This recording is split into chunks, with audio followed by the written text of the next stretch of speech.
सभी साथियों को नमस्कार। साथियों, टीचर्स प्लेस चैनल पर आपका स्वागत है। साथियों, पत्र का क्रमांक है 269। भोपाल, दिनांक 16 जनवरी 23 को ये जारी हुआ है राज्य शिक्षा केंद्र के द्वारा। इसका विषय है शिक्षा का अधिकार सत्र 2023-24 हेतु प्राइवेट स्कूलों की नवीन मान्यता, नवीनीकरण, आवेदन की प्रक्रिया और समय सारणी। साथियों, पत्र में उल्लेख है कि सभी अशासकीय संस्थाओं की जो अब मान्यता है वो जिला परियोजना समन्वयक द्वारा 3 वर्ष के लिए जारी की। इसी के साथ में यह भी बताया गया है कि 2020-21 से जो ऑनलाइन मान्यता है वो मोबाइल ऐप के माध्यम से कराई जा रही है और इस ऐप के माध्यम से जो आरटी के मान और मानकों की पूर्ति हेतु आवेदन करते समय अशासकीय शाला भवन, कार्यरत शिक्षकों तथा स्कूल में आवश्यक संसाधनों की जियो टैग फोटो अपलोड करना अनिवार्य है।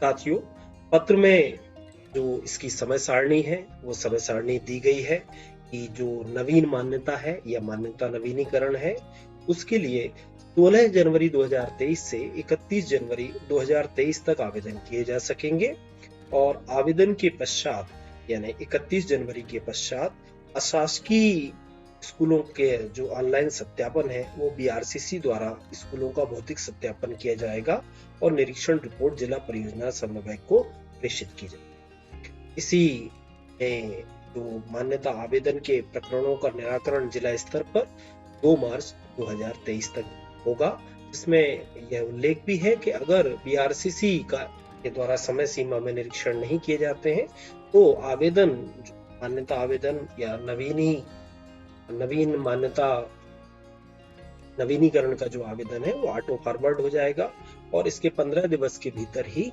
जो इसका निराकरण है वो जिला परियोजना समन्वयक द्वारा किया जा सकता है। अगर इसके पश्चात जो कोई आवेदन निरस्त होता है तो उसके 30 दिवस के अंतर्गत कलेक्टर महोदय के समक्ष अपील की जा सकती है और उनके जो कलेक्टर महोदय के पास जो आवेदन जाएंगे उनका आवेदन प्राप्ति के 30 दिवस के भीतर निराकरण किया जाएगा। इसके अलावा द्वितीय अपील, यदि प्रथम अपील खारिज हो जाती है तो द्वितीय अपील भी की जा सकती है जो कि कलेक्टर महोदय के द्वारा पारित निर्णय है, उसके पश्चात 30 दिवस के भीतर ये किया जा सकता है। साथियों, इस वीडियो में हम केवल अशासकीय स्कूलों के द्वारा की जाने वाली जो कार्रवाई है इस मान्यता के नवीनीकरण या नवीन मान्यता, इसके संबंध में जो कार्रवाई की जाना है उसी पर फोकस करेंगे। तो आइए हम देखते हैं कि क्या प्रक्रिया हमको या शासकीय संस्था को अपनाना चाहिए। तो अगर आवेदन करते समय जो कि RTEMP ऐप पर करना है, तो यदि नवीन स्कूल संचालित करना चाहते हैं तो संबंधित संस्था RTEMP मोबाइल ऐप के माध्यम से ऑनलाइन आवेदन करें। यह mobile app Google play store पर उपलब्ध है और आप इसका देख सकते हैं, तो फोटो देख सकते हैं। अगर जिस स्कूल की मान्यता अवधि समाप्त हो रही है अथवा 31 मार्च 2023 को समाप्त हो रही है, उनके द्वारा जो नवीनीकरण हेतु इसी ऐप के द्वारा जो है ऑनलाइन आवेदन करना आवश्यक है। लेकिन इससे पहले उन्हें rtmportal.mp.gov.in में अपने यूजर पासवर्ड से लॉगिन कर मान्यता को अनलॉक करना होगा। इसके पश्चात ही RTMP के माध्यम से मान्यता नवीनीकरण हेतु आवेदन किया जा सकेगा। तो यह महत्वपूर्ण है कि पहले अगर आप नवीनीकरण करना चाहते हैं मान्यता, तो आपको पहले अपना जो भी आपका जिस यूजर आईडी से आपको मान्यता मिली थी उसी यूजर आईडी से आप जो है अपने आवेदन को, अपनी मान्यता को अनलॉक करें और इसके पश्चात ऐप से आप ऐप के थ्रू अपना ऑनलाइन आवेदन करें।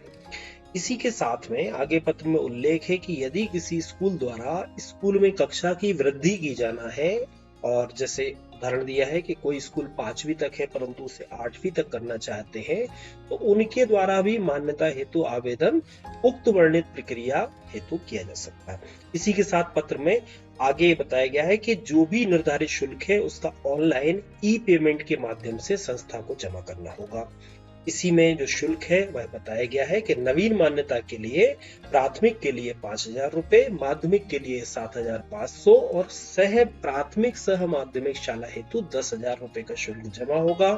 मान्यता यदि नवीनीकरण प्रक्रिया है तो प्राथमिक शाला हेतु 2,000 रुपए, माध्यमिक शाला हेतु 3,000 रुपए और प्राथमिक सह माध्यमिक अर्थात कक्षा 1 से लेकर 8 तक के लिए 4,000 रुपए जमा होंगे। अगर कोई संस्था अपने विद्यालय का उन्नयन करना चाहती है तो उसके लिए शुल्क राशि रुपए 5,000 है।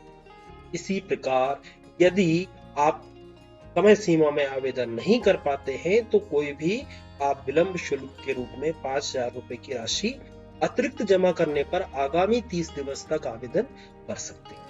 इसी के साथ पत्र में आगे और उल्लेख है, यदि आप स्कूल का नाम परिवर्तन करते हैं, पता परिवर्तन करते हैं या स्कूल की समिति का नाम, इनमें से किसी भी एक में यदि आप परिवर्तन करते हैं तो रुपए 5,000 का शुल्क देय होगा। और जब नवीन मान्यता या मान्यता का नवीनीकरण चाहने वाली प्रत्येक शाला के लिए तो जो सुरक्षा निधि है वो छात्रों की संख्या के मान से है। 250 छात्रों पर प्राथमिक विद्यालय के लिए 20,000, माध्यमिक विद्यालय के लिए 25,000 और एक प्राथमिक और माध्यमिक विद्यालय यदि दोनों है एक साथ है तो 30,000 रुपए की राशि है। 250 से अधिक होने पर प्राथमिक के लिए 30,000, माध्यमिक के लिए 35,000 और 1 से 8 तक का यदि शाला है तो 40 की राशि है। यह राशि डीपीसी महोदय, जिला परियोजना समन्वयक महोदय और शाला की समिति के सचिव के नाम से एफडी बनेगी। जिला परियोजना समन्वयक की सहमति की राशि पारित नहीं होगी। में आगे उल्लेख है, आप देखें कि मान्यता के लिए आवेदन की प्रक्रिया कैसे होगी। RTMP ऐप डाउनलोड करके मोबाइल में इंस्टॉल होना है। इसके पश्चात जो है अगर पहले से इंस्टॉल है तो उसे अपडेट करना है। अपडेट पासवर्ड किसी अन्य को नहीं देना है, केवल स्कूल संचालक के पासवर्ड यानी उस पासवर्ड की सुरक्षा की जिम्मेदारी स्कूल संचालक की होगी। जो भी आपके यूजर आईडी और पासवर्ड है वह मान्यता हेतु ऑनलाइन आवेदन करना है। और अगर पहले से मान्यता है, मान्यता नवीनीकरण के लिए कार्य कर रहे हैं तो पहले वेब पोर्टल पर जाकर के मान्यता लॉक करना है और इसके पश्चात RTMP ऐप पर मान्यता हेतु नवीनीकरण का आवेदन। पत्र के बिंदु क्रमांक 6 में उल्लेख है, स्पष्ट रूप से बताया गया है कि मान्यता हेतु मोबाइल ऐप के माध्यम से समस्त जानकारी अंकित की जाए। इसके पश्चात आवेदनकर्ता द्वारा आवश्यक फोटो लेते हुए समस्त जानकारी दर्ज करने के पश्चात आवेदन लॉक करने से पूर्व अच्छे से चेक कर ले, तभी आवेदन को लॉक करें। समस्त जानकारी अच्छी तरह से चेक करने के बाद ही जानकारी को लॉक किया जाए। एक बार जानकारी लॉक हो जाने के पश्चात कोई संशोधन संभव नहीं होगा। इसी के साथ में अगर मोबाइल ऐप से किया गया आवेदन अशासकीय स्कूल के लॉगिन पर rtportal.mp.gov.in पर प्रदर्शित होगा। अशासकीय स्कूल द्वारा ई पेमेंट के माध्यम से निर्धारित शुल्क जमा करना होगा। इसके पश्चात आवेदन को लॉक कर विकासखंड स्रोत केंद्र समन्वयक को आवेदन अग्रेषित किए जाए, अन्यथा आवेदन निरस्त हो जाए। साथ ही पत्र में उल्लेख है कि ऑनलाइन आवेदन लाभ कर BRCC को फॉरवर्ड करने के पश्चात आवेदन का प्रिंट आउट स्कूल द्वारा अपने पास रखा जाए। स्कूल को किसी भी प्रकार का प्रिंट दस्तावेज विकासखंड स्रोत केंद्र समन्वय कार्यालय में जमा कराने की आवश्यकता नहीं होगी।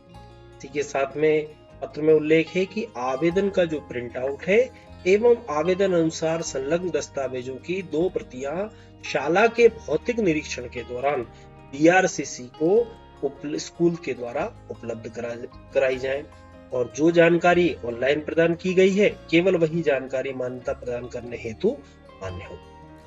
कुछ तकनीकी बिंदु भी इस पत्र में उल्लेख किए गए हैं कि कोई भी दस्तावेज स्कैन करके अपलोड नहीं करना है, सारे दस्तावेजों की फोटो लें। कोई शिक्षक है संस्था में जो कि अन्य प्रदेश के हैं तो उनके लिए समग्र आईडी की अनिवार्यता नहीं है, उनकी समग्र आईडी में आप 999 अंकित कर सकते हैं, परंतु आधार नंबर सभी शिक्षकों का आधार सत्यापन करते हुए आधार नंबर दर्ज किया जाना आवश्यक है। पुस्तकों की सूची यदि चढ़ा रहे हैं तो अगर ISBN नंबर नहीं है पुस्तकों का तो 0 अंकित किया जा सकता है या अन्य नंबर अंकित किया जा सकता है। और अगर आप संस्था जो है वो अपना मोबाइल ऐप पर यूजर पासवर्ड कार्य नहीं कर रहा है, तो आप जो है फॉरवर्ड पासवर्ड के ऑप्शन से अपना पासवर्ड खुद रीसेट कर सकते हैं। यदि मोबाइल नंबर बदल गया है तो जिला शिक्षा केंद्र से नवीन मोबाइल नंबर पंजीकृत करा सकते हैं।